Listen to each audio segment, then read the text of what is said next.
Men of war, listen well. Have the gods cursed you? Have the fates woven a thread of weakness into your soul?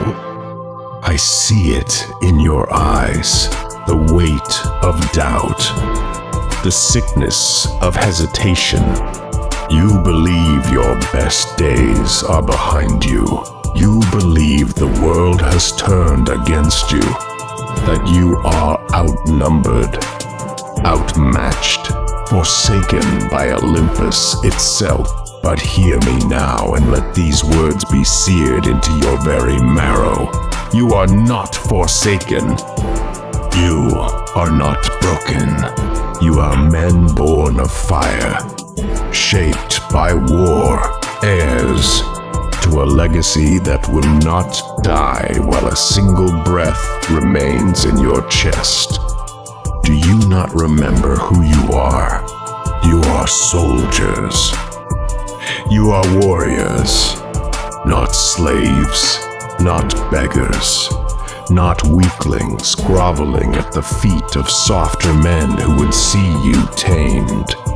And yet, you have given ear to the voices of lesser creatures, men who wear the garb of jesters and call themselves kings, who prance and preen and believe themselves fit to dictate what strength is.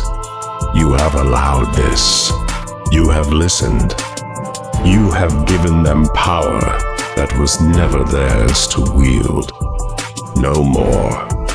The days of submission are over. The days of listening to the weak, of bowing to those who have never felt the sting of the blade or the burden of battle, have ended.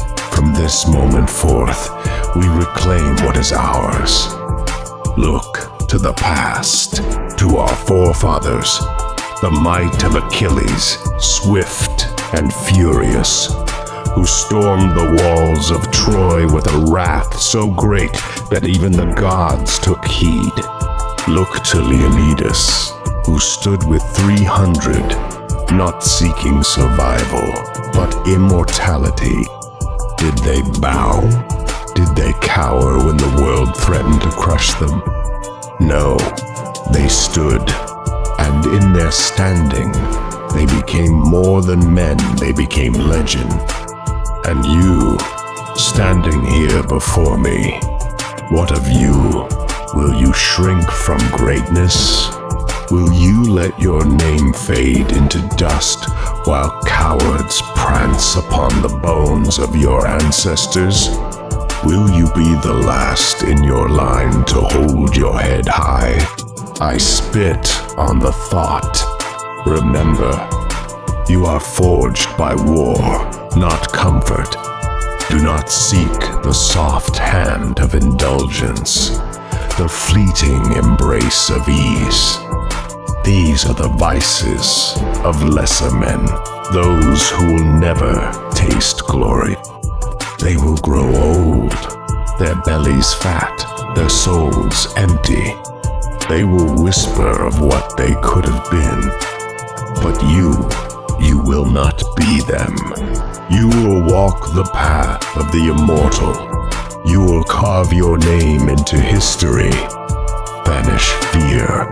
Banish hesitation. Let doubt be cast from you like a spear hurled into the chest of your enemy. The world expects you to fail. It watches, eagerly waiting for your knees to buckle, for your will to crack. And I tell you now, deny them the pleasure. If the world falls, if all turns to ruin, if the very walls of Olympus tremble and crash, we will remain standing. The storm will rage, and we will be its eye. Chaos will unfurl, and we will be its masters. Let the weak perish under the weight of their own cowardice. We will endure. You have one life. and the gods have given it to you to conquer, to thrive, to rise beyond the limits of mere mortality. If you waste it, you spit upon the gift they have granted you. Have you forgotten your honor? Have you abandoned your duty to yourself, to those who came before you? If so, then I tell you this, take it back. Seize it now with both hands, before it is too late. There is no greater tragedy than a man who walks this world and never becomes what he was meant to be. There is no greater failure than to die as a shadow of what you could have been. This is the hour. This is the moment you awaken. Today, we do not cower. We do not falter. We do not let the world dictate what we may become. Today, we step beyond the limits that have chained us. Today, we become legendary. And to those who hear these words, let them burn within you. Let them ignite a fire that will never be quenched. You are warriors, not whispering sheep. Act as such. Like, subscribe, and let the world know we do not fall.